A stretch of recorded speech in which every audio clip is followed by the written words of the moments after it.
이 로마서는 평범한 말씀의 책이 아니에요.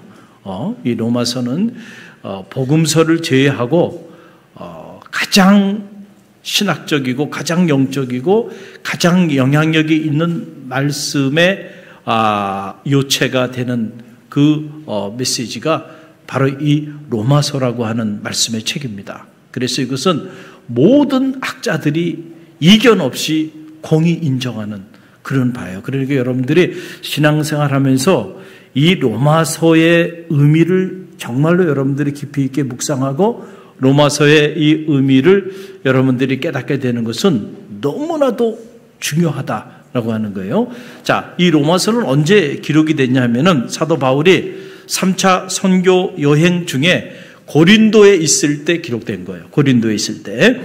그래서 1장부터 총 16장까지 이렇게 기록된 말씀인데 이 로마서에 들여다보면 우리가 어떻게 구원을 얻게 되는지 이 구원론에 대한 부분이죠. 어떻게 구원을 받게 되는가? 이 구원론에 관한 말씀이 이곳에 담겨 있고 또 구원받은 성도들이 어떻게 살아야 하는가라고 하는 부분. 자, 이게 너무 중요한 거죠. 구원이라고 하는 것은 죽고 난 다음에 이루어지는 현실이 아니라 이 사후의 문제가 아니라 다시 말씀드리면 매일매일 당면하는 우리의 현실의 문제라고 하는 그런 사실이에요.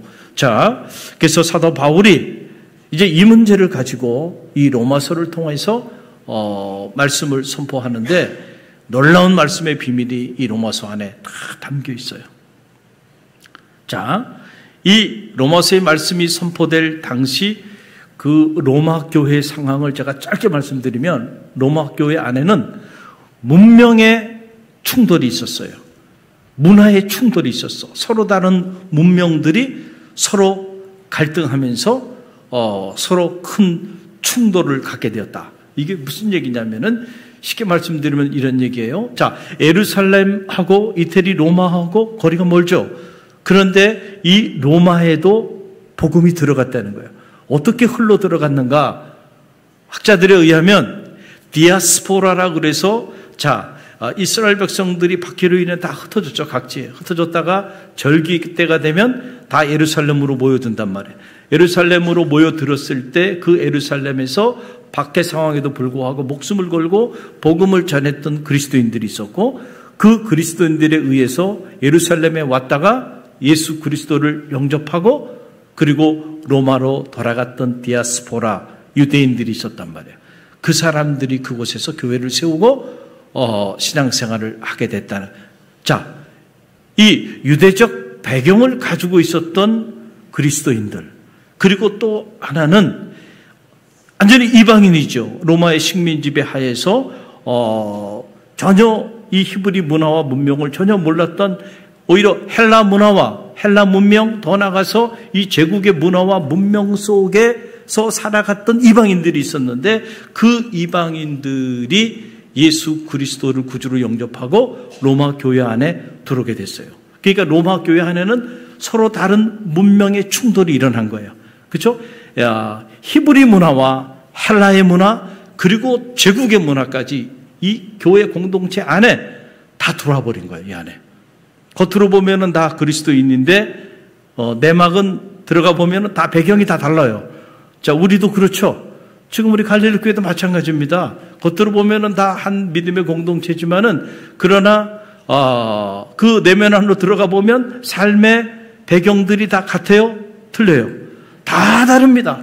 이 안에도 엄청난 외국에서 생활하다가 오신 분도 있고 또 한국에서 태어나서 한국에서 쭉 자라신 분도 있고 또 이 쌍문동에서 쭉 자라신 분도 있고 또 이 지역이 아닌 다른 지역에서 오시는 분도 있고 뭐 하나부터 10가지 삶의 배경이 다 다르다는. 그러니까 이 안에 충돌이 일어날까 안 일어날까요? 일어나요. 가치관도 다 달라요. 같을 수가 없습니다. 어떤 사람은 태어나면서부터 그 모태신앙이라 그러잖아요. 이 모태신앙이 좋은 장점도 있지만 단점도 있어요. 그래서 모태신앙은 모태신앙이라는 거예요. 이게 무슨 말인지 알아요? 모태신앙인 사람들은 뭐든지 못한대. 이런 사람으로 바뀌어요. 열정이 없어. 자기 체험이 없고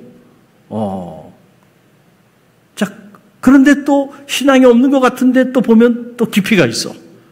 자, 이게 참 전혀 기독교적인 배경이 없는 곳에서 일대 신앙생활을 하게 돼서 예수 그리스도를 구주로 영접한 이들도 이 자리에 있죠. 저 같은 사람이 그런 사람이에요. 이런 사람들은 뭔가 자기 체험이 있는 사람들이에요. 그렇죠? 그래서 뜨거워요. 근데 자칫 세파에 이렇게 휘둘리다 보면 뿌리가 깊지 않아서 뿌리채 뽑힐 때도 있다, 흔들릴 때도 있단 말이에요. 다 장단점이 있어요. 그 당시 로마 교회 안에 그래서 이 히브리 문명이 깊이 자리해서 유대주의적인 그런 사고방식을 가지고 있는 그리스도인들, 그리고 헬라의 문화와 문명에 천착해서 살아갔던 사람들, 제국의 문화를 중요하게 여겼던 사람들, 그래서 당시 로마 황제를 우상처럼 섬기는 그런 문화와 문명의 가치를 알고 거기에 물들어 있는 사람들이 교회 안에 이렇게 들어오게 됐어요. 그러니까 교회 안에는 여러 문화와 문명이 이렇게 함께 어울리면서 갈등도 있고 이게 혼탁해진 거예요. 그래서 사도 바울이 로마 교회를 생각하면서 뭔가 올바른 믿음을 가져야 하는데 우리가 어떻게 구원함을 받고 그리고 구원받은 성도들이 도대체 어떤 삶을 살아야 되는지 그 구원받은 성도들의 크리스천 라이프에 대한 뭔가 정리된 메시지가 필요했던 거예요. 그래가지고 로마서를 기록하게 된 거예요. 그러니까 로마서 이 메시지는 믿지 않는 사람들을 향한 메시지가 아니고 이미 믿는 성도들, 그러나 다른 문화적인 배경을 가지고 있는 그런 믿는 성도들을 향해서 올바른 지식, 올바른 믿음의 내용을 가르쳐주고 있는 그런 놀라운 말씀이에요. 오늘 우리에게도 너무나도 필요한 생명의 말씀이죠. 여러분 가만히 보면 사람들은 무슨 일을 하든지 그 사람이 그 일에 성공적인 그런 삶을 살아가는 사람들을 보면 다 공통점이 다 있습니다. 공통점이 있어. 그 공통점 중에 하나가 바로 뭐냐면은 그 사람은 다 그 일에 미친 사람이야. 뭐라고요? 미친 사람들. 제가 보니까 그렇더라고요. 정말 제정신이 아니야. 야, 저 사람은 정말 저 일에 미쳤구나. 자기 스스로도 그런 생각을 하게 되고 주변에 있는 사람들에게도 아하, 저 사람은 정말 미쳤구나 라고 하는 소리를 듣는 사람, 그 사람은 그 분야에 성공적인 삶을 사는 사람입니다. 여러분 틀림없어. 우리는 생각하기에 무슨 스펙이 좋아야 하고 그 다음에 무슨 머리가 좋아야 되고 그래야 뭔가 우리가 꿈꾸고 있는 일들을 성취해가며 살아간다고 생각하는데 천만에요. 머리가 안 좋아도요 성공할 수 있습니다. 할렐루야. 스펙이 안 좋아도요 얼마든지 여러분은 남보다 엄청난 삶을 살아갈 수 있어요. 제가 보니까 그런 게 아니더라고요. 그거는 정말 비본질적인 것들이야. 정말로 중요한 건 내가 하는 그 일이 어떤 일이든지 간에 그 일에 내가 정말 미쳤는가 그렇지 않은가를 보면 돼. 미치면 역사가 나타납니다. 할렐루야. 그런데 한 번도 미쳐보지가 항상 제정신으로, 그죠? 항상 멀쩡해. 여러분 그렇게 살아가면요, 죄송하지만 무슨 일을 하든지 여러분들이 늘 그렇게 제정신으로 사시면 절대로 그 일을 통하여 아무런 역사도 나타나지 않습니다. 미쳐야 안 되니까요. 여러분은 사시면서 한번 생각해 봐요. 여러분 살면서 정말 누군가에게 야, 너는 정말 여기 미쳤구나, 이런 소리를 들어본 적이 있는 분 손 들어보세요. 괜찮아요. 이야, 그 갈릴리 꽤 대단한 분이야. 그래요. 뭐에 미쳤다는 소리 들었어요? 주방에 미쳤대. 주방에. 미칠만 하죠. 제정신이 아니죠. 매주 여러분 이 음식을 주중에 와가지고 시장을 다 봐가지고 음식을 장만해가지고 이 정교인들 이게 식사를 제공하는 거, 이거 미치지 않으면 불가능한 일입니다. 미친 사람이에요 저분은. 여러분은 하겠다 그러면 하겠어요? 1년에 한두 차례 설거지하는 것도 못하겠다고 힘들겠다 그러면서 불평하고 원망하는 사람들이 매 주일마다 전교인 식사를 다 해보세요. 맛있을 때 맛있다 그러고 맛없으면 맛없다고 막 그러고 보통 문제가 아닙니다. 저 문제가. 여러분, 그거 할 수 있어요? 미친 사람이니까 하는 겁니다. 미쳐야 하는 거예요. 미쳐야. 여러분, 제가 대학에 있을 때 일이에요. 지금도 제 기억에는 생생합니다. 문화탐방으로 우리 제자들을 데리고 좋은 곳들을 많이 다녔어요. 그 중에 하나 어디 갔냐면 충청북도에 있는 청주, 거기 상수 허브랜드라고 하는데 여러분 가보신 분들 있으리라 생각이 드는데, 저는 처음에 갈 때 여기가 학생들이 너무 좋다는 거예요. 조사를 해보니까 가고 싶어 한다는 거예요. 그래서 아니, 허브 보러 뭘 가냐, 뭐 허브가 뭐 볼 게 있겠냐, 허브 농장을 그렇게 가자 그래서 저는 별로 이렇게 내키지 않았지만 이렇게 조교들을 통해서 조사를 해보니까 거기가 좋다는 거예요. 허브 농장이. 그래, 그럼 거기 안 가본 데니까 한번 가보자. 그러고는 갔어요. 가보니까 저기 여러분 나오잖아요. 저게 뭔지 아냐면 허브 꽃으로 만든 꽃밥입니다. 그러니까 가는데 점심을 거기서 이제 먹는데, 점심도 그냥 먹는 게 아니에요. 교육을 받아야 먹더라고요. 그래서 제가 태어나서 처음 점심 먹는데 비빔밥이에요. 허브 꽃밥, 이게 비빔밥을 먹는데, 그 상수 허브랜드의 CEO, 그 당시 그분이 한 60대 중반이 넘었던 분이에요. 그런데 그분이 나와가지고 이 허브에 대해서 학생들 우리가 이렇게 앉혀놓고 한 50명 갔나요? 이렇게 앉혀놓고는, 그리고는 그냥 허브에 대한 강연을 하는 거야. 야, 나는 참 그 허브에 대해서 강의하는 그 모습을 보고 저 사람은 진짜 허브에 미친 사람이구나, 이런 충격을 받았어요. 그러더니 우리를 데리고 갑자기 저 밥 먹으러 가자 그러는데, 밥 먹으러 갔는데 그 옆에 갔는데 그냥 밥 먹는 게 거기서 또 강연을 해. 10배를 토하면서. 그러면서 저 허브 꽃으로 만든 저 꽃밥은요, 그냥 무식하게 고추장 넣어갖고 숟가락으로 이렇게 비벼 먹으면 안 되고, 반드시 이 찹스틱, 젓가락을 가지고, 젓가락으로 이렇게 살짝 섞어가지고, 그래가지고 이렇게 이제, 먹는데, 세상에, 야, 태어나서 저렇게 아름다운, 이거 먹을 수가 없겠더라고. 너무 예뻐가지고, 이거 그대로 그냥 가져가면 좋겠다, 이런 생각이 들 정도예요. 그리고 난 다음에 그, 허브 농장을 소개하는데요. 전 세계 허브가 3,500여 종이 있는데, 그런데 이 상수 허브랜드에 무려 2,000여 종이 거기 다 있는 거야. 그리고 처음에 딱 들어가는데 오른쪽에 보니까 상어가 있더라고요. 상어 에큐림. 상어가, 실제로 상어가 살아있는, 그 상어가 있는 수족관이 있더라고요. 깜짝 놀랐어요. 상어가 왜 여기 있어? 그랬더니 이 상어가 7수에서만 살아가는데 허브가 물을 맑게 한대. 그걸 증명하기 위해서 상어를 직접 키우는 거야.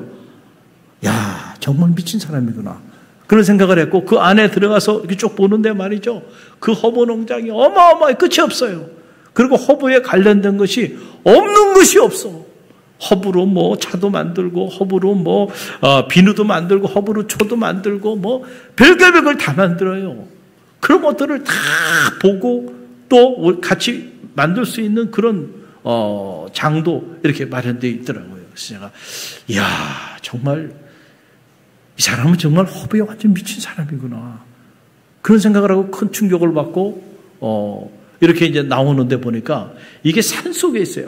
깊은 산 속에 있는데, 우리가 이렇게 나오는데 그냥 관광버스가 줄지어 있는 거예요. 줄지어서 올라오는 거예요. 계속 올라오는 거예요. 한쪽은 나가고 한쪽은 올라오고. 그 제가 드는 생각이, 아니, 허브라고 하는 게 그냥 이 한 포기 풀에 불과한데, 그 한 포기 풀이 허브에 미치니까 사람들이, 대한민국 사람들 모으는 게 아니고 아시아에서도요, 이걸 보기 위해 사람들이 막 모여드는 거야. 그걸 보면서 제가 무슨 생각을 했냐면은, 야, 저 허브 하나의 풀에 불과한데 저 풀에 미쳐도 이렇게 사람들이 이 산골짜기까지 구름대처럼 모여드는데, 만약에 우리가 복음에 미친다고 한다면 어떤 역사가 나타날까? 그 생각이 들더라고요. 우리가 정말로 미치지 않아서 그런 거야. 그렇죠?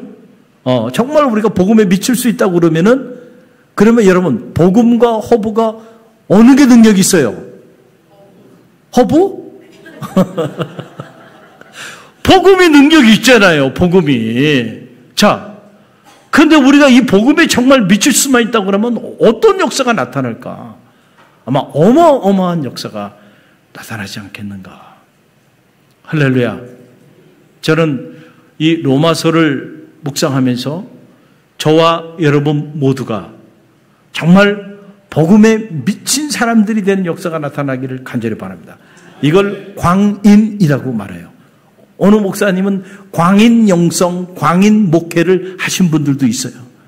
여러분, 우리가 실제로 복음에 미치면 여러분, 복음이 얼마나 위대한 역사를 이루는지를 알게 된다는 거예요. 사도 바울은 한마디로 말씀드리면 복음에 미친 사람이에요.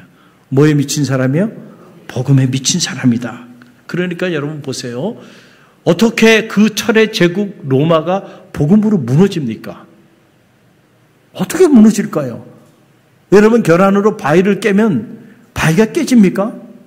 그런데 여러분, 실제로 복음에 미치니까 그 어마어마한 철의 제국이 복음 앞에 무릎을 꿇잖아요. 실제로 복음에 미친 단 한 사람, 그 한 사람이 여러분 전 유럽을 기독교화하는 그런 역사를 이루는 그런 놀라운 일을 행했다는 사실을 여러분 꼭 기억하시길 바랍니다. 그러니까 안 된다는 말은 하지 마세요. 안 되는 거 아니고 내가 복음에 실제로 미치지 않았기 때문에, 사로잡히지 않았기 때문에 그 역사가 나타나지 않는 것이지, 복음의 능력이 없거나 아니면 할 수 없는 일을 주님이 우리에게 말씀하여 주시는 것이 아니라고 하는 사실을 여러분 꼭 기억하시기를 바랍니다. 오늘 말씀 보게 되면 사도 바울이 이 로마서의 문을 열면서 나는 누구인가? 자기 정체성에 대한 부분에 대한 물음에 답을 해요. 그게 1절의 말씀인데 함께 읽어봅니다. 예수 그리스도의 종 바울은 사도로 부르심을 받아 하나님의 복음을 위하여 택청함을 입었으니 그랬어요. 나는 누구인가? 여러분, 이게 중요해요. 내가 누구인가를 알게 되면 그때부터 내 삶은 달라지게 돼 있어요. 여러분은 각자 여러분 나름대로 여러분이 누구인가라고 하는 자기 자신에 대한 자아 정체성을 가지고 살아가요. 그 자아 정체성이 여러분의 삶을 결정하는 겁니다. 틀림이 없어요. 여러분, 우리가 소방대원들을 존경하잖아요. 특히 미국 같은 경우는 어린아이들이 소방대원들을 다 존경해요. 왜 존경할까요? 불이 나면요, 화재가 나면요, 소방대원들은 죽을 줄도 모르고요, 불구덩이 속으로 화재를 진압하기 위하여 뛰어들어가. 그 모습을 보고요, 사람들이, 국민들이 소방대원들 존경하는 거야. 다른 사람의 생명을 살리기 위해 불구덩이 속에서도 들어간다니까요. 근데 그 사람들은 자기 정체성이 뭐예요? 나는 뭐 하는 사람이에요? 소방대원이야. 그러니까 나는 화재가 일어나면 그것이 어디가 됐든지 어느 시간대든지 간에 어떻게 해요? 화재를 진압하기 위하여 나가는 사람이야. 그러니까 자기 자신에 대한 정체성을 그렇게 가지고 있으면 그 사람은 화재가 일어나면 벌떡 일어나가지고요, 화재를 진압하러 나간다니까요. 그러니까 내가 누구인가라고 하는 게 너무 중요해. 오늘 이 말씀 보게 되니까 진짜 내가 누구라는 거예요. 나는 예수 그리스도의 종, 둘로스라고 하는 말인데, 지금 이게 둘로스 찬양단이죠. 오늘 찬양을 잘했어요. 이게 바로 종이라는 말이에요. 둘로스라고 하는 게 종.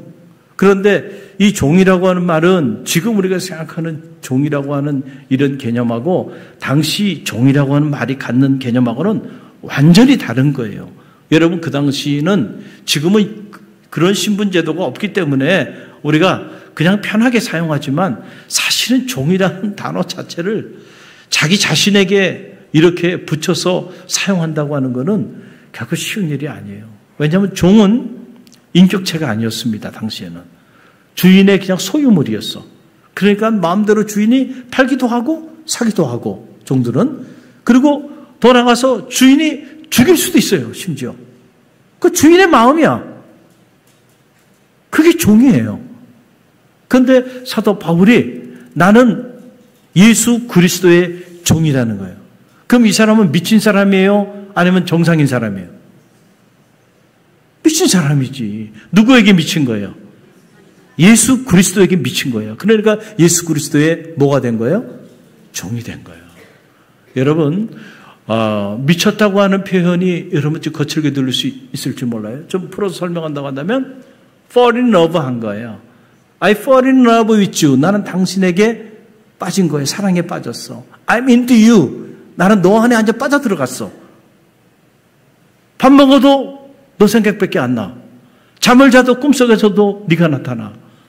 어디 가나 항상 365일 그대 생각만 나. 그러면 이 사람은 정상이에요? 미친 사람이에요? 미친 사람이에요. 이걸 미쳤다 그러는 거야. 뭐에 미쳤어요? 사랑에 빠진 거야. 사랑에 빠진 거야. 사랑에 빠지면요, 그 사람밖에 생각이 안 나. 그 사람밖에 생각이 안 나. 이야, 참 놀랍죠? 그러니까 이 돌로스가 됐다고 하는 거는 예수 그리스도에게 완전히 빠져서, 그 사랑에 완전히 빠져가지고요, 내가 종이 된 거예요. 제가 딸이 둘인데 이렇게 인생을 살아보니까 깨닫게 돼요. 점점 우리 딸들에게 또 함께 사는 그 여인에게 세 분의 여인을 모시고 사는데 점점 제가 작아지더라고요. 그분 앞에서는. 처음에는 결혼할 때 내가 좀 컸었는데 시간이 지날수록 작아지더라고요. 보니까 내 스스로 나를 작게 만들고 있더라고요. 왜 그럴까? 그래서 요즘 제가 농담식으로 늘 얘기하잖아요. 저는 집에서 머슴입니다. 이런 얘기죠. 머슴. 실제로 그래요. 머슴이에요. 딸들이 하라는 대로 다 합니다. 아내가 하라는 대로 다 합니다. 감히 그 앞에서 아니요라고 하는 말을 할 수가 없습니다. 해도 안 됩니다. 근데 종으로 사는 게 행복해. 왜 그럴까? 내가 스스로 종이 됐기 때문에. 여러분, 더 많이 사랑하는 쪽이 져주는 거예요. 그렇죠? 내가 더 많이 사랑하니까 어떻게 돼요? 종이 되는 거야. 그 사람이 해달라는 거 말도 안 되는데 다 해주는 거야. 다 해주는 거야, 그냥. 오늘도 제가 이렇게 보니까 우리 양혁 권사님이 안 보여. 그리고 아내만 이렇게 보이길래 어떻게 된 건가 했더니 딸하고 유진이하고 일본 여행을 갔대요. 야, 내가 그걸 보고 야, 참 대단하다. 할렐루야. 보통 딸하고 누구하고 가요? 엄마하고 가죠. 근데 딸하고 누구하고 간 거야? 야, 이건 엄청난 거야. 이건 정말. 그랬더니 이수희 집사가 그래요. 저는 결혼을 너무 잘했어요. 그래서 내가 맞아. 그런 남자가 어디 있어? 그러지. 할렐루야. 그러니까 그냥 딸 바보야. 딸이 되면 그냥 뭐 해달라는 거 다 해주는 거예요. 이제 그 딸 시집 보낼 때 봐라 임마. 그죠? 그죠? 그렇게 키운 그 딸, 그 귀한 딸, 그죠? 그러니까 아내한테 잘해야 돼요, 남자들이. 아내가 바로, 그렇게 누군가의 집에서 그렇게 사랑받고 자란 존재야. 근데 자기 딸 시집 보낼 때는 막 그냥 울고 뭐 별짓 다 하는 거 아닙니까? 그렇게 사랑스러우니까 말이죠. 어쩔 줄 몰라요. 그러니까 사랑하니까 종이 되는 거야. 그쵸? 그래서 딸들이 해달라는 거야. 다 해주는 거야. 다 해주고 싶어. 사랑하면 미치는 거야. 정상이 아닌 거죠. 그러니까 사도 바울이 실제로 누구를 사랑한 거예요? 예수님을 사랑한 거야. 여러분 신앙생활이 피곤합니까? 이거는 참 불쾌한 말이에요. 주님 입장에서 보면. 야, 네가 나와 함께 믿음의 길을 걸어가는 이 여정길이 피곤해? 나 때문에? 그럼 얼마나 가슴 아프시겠어요? 행복하시길 바랍니다. 여러분이 실제로 주님을 사랑하면요, 여러분들이 주님을 위하여 봉사하고 주님께 예배하고 주님과 함께 동행하는 삶을 살아가는 이 삶이 여러분의 인생의 최고의 행복이 될 줄로 믿습니다. 그렇잖아요. 사랑하는 사람과 함께 있을 때 행복한 거지 언제 행복해요. 그리고 그 사람을 위해서 내가 뭔가 할 수 있다고 하는 것 자체가 기쁨이에요. 나에게는. 그래서 만해 한영훈 선생은 복종이라는 시를 통해서 그 님의 침묵에 보면 나오잖아요. 내가 복종하고 싶어서 복종하는 건 나에게 행복이라는 거예요. 왜 그렇게 복종하냐? 그거 하지 말라. 나에게 그런 말 하지 말라는 거예요. 복종하지 않는 것이 힘들어. 그분에게는 복종하고 싶어서 복종하는 건 나에게 행복이고 기쁨인 거죠. 사랑하면 이렇게 되는 거예요. 그 사도 바울이 실제로 사랑했다는 거예요. 그렇기 때문에 복음에 사로잡힌 거예요. 자, 또 하나 나는 누구인가 하니까 나는 뭐라고 얘기해요? 바로 이 복음, 내가 사랑하는 그분을 위하여 부르심을 받았다는 거예요. 할렐루야. 여러분, 이 대목에서 칼 발트라고 하는 세계적인 신학자죠. 그분이 쓴 책 로마서라고 하는 이 엄청난 책입니다. 이게 이 조직신학 분야에서는 19세기, 18세기 자유주의 신학자들이 노는 플레이그라운드에 핵폭탄을 터뜨린 것 같은 엄청난 파장을 가져온 한 권의 책. 칼 발트라고 하는 목회자이면서 조직신학자인 그가 로마서라고 하는 이 말씀을 조직신학적으로 해석을 한 책이에요. 근데 그 책이 불의의 명작이 된 거예요. 이 한 권의 책으로 칼 발트라고 하는 인물이 세계적인 신학자로 영향력을 갖게 됐는데 이 칼 발트의 로마서를 읽어보니까 이 대목에서 뭐라고 설명을 하냐면 이렇게 설명해요. 내가 복음을 위하여 부르심을 받았다라고 하는 이 대목을 해설하는데 이런 해설을 하더라고요. 자, 이 복음은 그 사람 안에 있는 것이 아니고 그 사람 위에 있는 것입니다. 라고 하는 거예요. 이게 무슨 말일까? 지금 사도 바울이 복음을 전하기 위하여 특별히 부르심을 받았잖아요. 그런데 그 복음은 본래 그 사람 안에 있었던 것이 아니고 그 사람 위에 있는 것이다. 이게 뭐예요? 칼 발트의 그 표현에 의하면 이런 거예요. 복음의 능력이라고 하는 것은 우리 안에 갇혀 있지 않고 우리를 넘어서 있는 거란 말이죠. 하나님과 우리 사이의 이 관계는 질적인 차이가 있어. 하나님은 하늘에 계시고 우리는 땅에 있어. 그 표현은 뭐냐면은 그만큼 하나님과 우리 사이의 질적인 차이가 거기 있다는 거예요. 그러니까 내 안에 있는 것을 내가 전하기 위해 살아가는 사람이 아니고 내 안에 있는 어떤 것을 창작하기 위해서 미친 사람처럼 사는 게 아니고 내 위에 있는 그 어떤 것, 그 초월적인 것, 그 놀라운 것, 감히 나는 그 앞에 어떻게 무슨 어떤 말로도 표현할 수 없는 그 어떤 능력, 그 복음의 능력을 전하는 사람으로 부르심을 받았다라고 하는 사실이에요. 여러분, 실제로 우리가 그래서 이 복음은 우리를 넘어서 있습니다. 그래서 여러분이 복음에 사로잡히게 되면 여러분 이상의 삶을 살게 될 줄로 믿습니다. 그거예요. 사도 바울이 실제로 복음에 미치게 되니까 자기도 상상하지 못했던 자기 이상의 삶을 살게 되잖아요. 기독교 경전 신약성서의 3분의 1을 기록하고 그가 가는 곳마다 여러분 기독교 성지가 되고 그가 쓴 모든 글들이 기독교 경전이 되고 말았어요. 살도 상상할 수 없는 일이 일어난 것.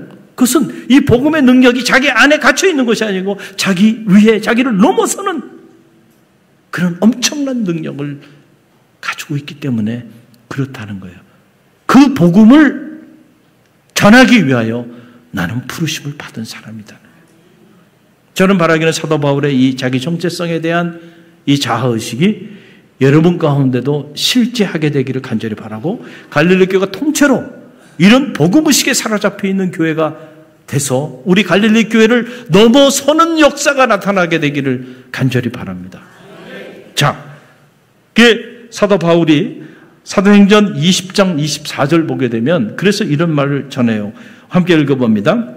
내가 달려갈 길과 주 예수께 받은 사명 곧 하나님의 은혜의 복음을 증언하는 일을 마치려 하면은 나의 생명조차 조금도 귀한 것으로 여기지 아니하리라.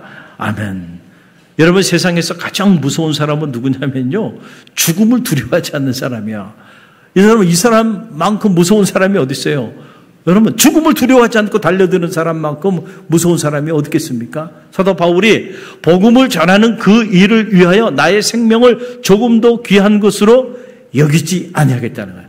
그러니까 복음을 전하는 일을 위해서는 내 목숨도 내놓겠다. 미쳤어요, 안 미쳤어요? 미쳤잖아요. 틀림없죠? 미쳤단 말이에요. 그래서 실제로 고린도 후서 5장 13절 말씀 보게 되면 이런 말씀이 나와요. 함께 읽어봅니다. 우리가 만일 미쳤어도 하나님을 위한 것이요 정신이 온전하여도 너희를 위한 것이니라. 아멘. 그러니까 실제로 미쳤다는 소리들을 들은 거예요. 그러니까 야, 그래, 우리가 미쳤다 이런 소리를 한다 사람들이 하는데, 그래, 맞다, 우리가 정말로 미쳤다고 한다면 우리는 하나님을 위해 미쳤다. 그리고 우리가 정신이 멀쩡하다고 누군가 얘기한다면, 그래, 우리가 정신이 멀쩡한 건 너희를 위해서 우리가 정신이 멀쩡하다. 여러분이 신앙생활 하면서 정말, 야, 너는 정말 예수에 미쳤구나. 복음에 미쳤구나. 이 소리를 한 번이라도 들어봤냔 말이죠. 오늘 보니까 들어보신 분들이 여러 분 있어요. 그분들이 있어서 갈릴리 교회가 있는 거예요, 사실은. 여러분이 무슨 일을 하든지 살아오면서 정말로 주변 사람들에게, 야, 너는 정말 뭐뭐에 미쳤구나. 이런 소리를 들어봤냔 말이에요. 저는 들어봤어요. 저는 2번 들어봤어요. 한 번은 공부에 미쳤다는 소리를 들어봤어요. 그냥 앞이 잘 보이지 않을 정도로 시력을 다 잃어가면서까지 미친놈처럼 공부했어요. 야, 저놈은 정말 공부에 미쳤구나. 그렇게 공부하니까 뭔가 역사가 나타나더라고요. 머리가 좋아서가 아니고 미치니까. 누가 시켜서 해요?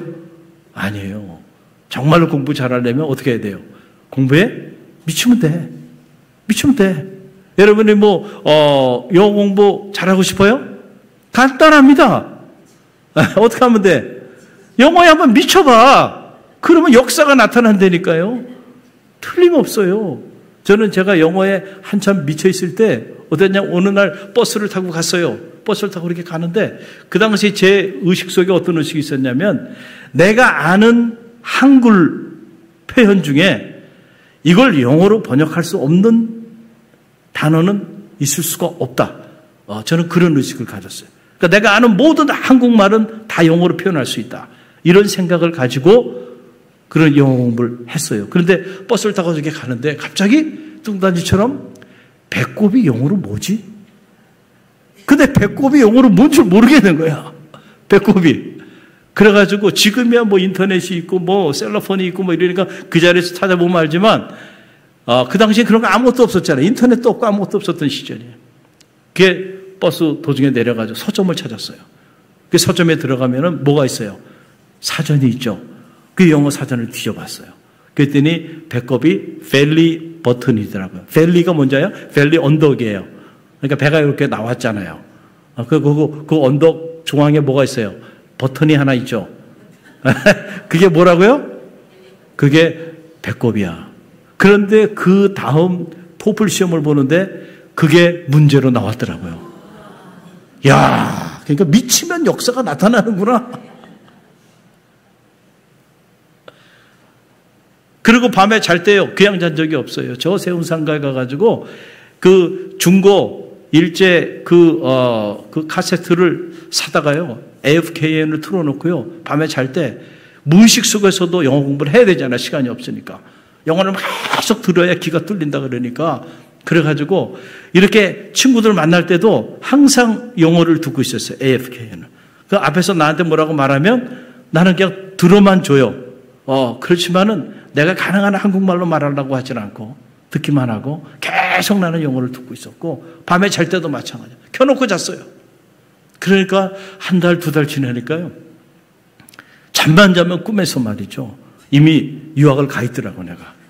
그래가지고 외교 학생들하고 얘기하고 수업하고 이런 게 막 꿈에 나타나. 그리고 아침에 일어나니까 저희 그 같이 기숙사 생활했던 목사님, 우리 여기 지방에 같이 있어요. 한효진 목사가 부방장이고 제가 방장이었는데, 그 친구가 형, 아유 어떻게 그냥 잠꼬대도 영어로 해. 왜냐면 꿈속에서 계속 만나는 사람들이 누굴 만나요? 외국인을 만나니까. 그러니까 여러분, 잠꼬대를 영어로 할 정도면 여러분 미친 거야. 그러면 유학 가는 거야. 할렐루야. 그 정도 안 되면 포기하세요.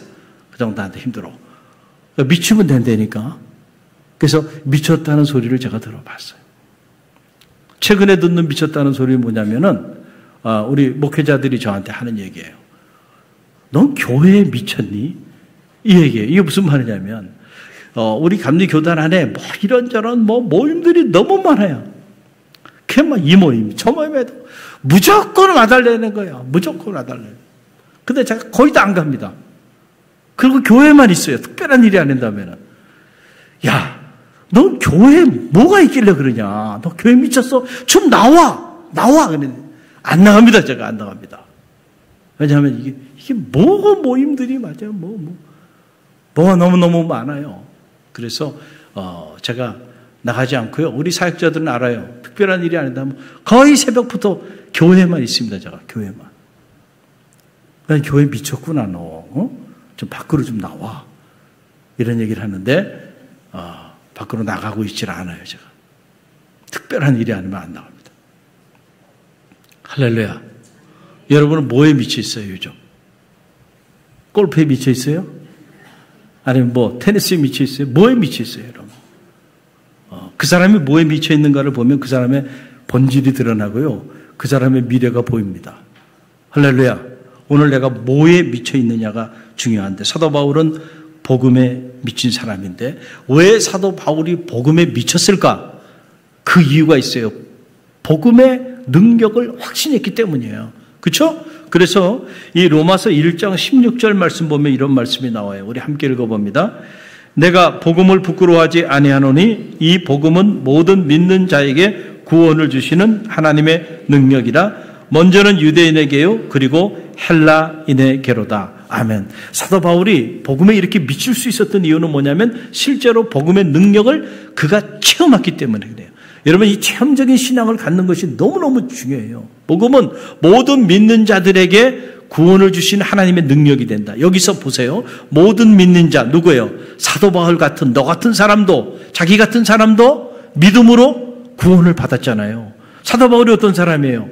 복음을 전하는 사람, 복음에 속해 있는 사람들을 잡아다가 감옥에 가두고 그리고 그 사람들을 박해하고 핍박해서 스테반 같은 사람들을 잡아 죽였던 사람이 거기에 선봉에 섰던 사람이 누구예요? 이게 사도 바울이에요. 그러니까 사실 사도 바울은 나쁜 놈이 아니에요. 나쁜 놈이에요. 죽일 놈이에요. 그런데 그런 자기도 복음 안에서 하나님의 능력을 체험하고 구원받은 사도의 길을 걸어가고 있잖아.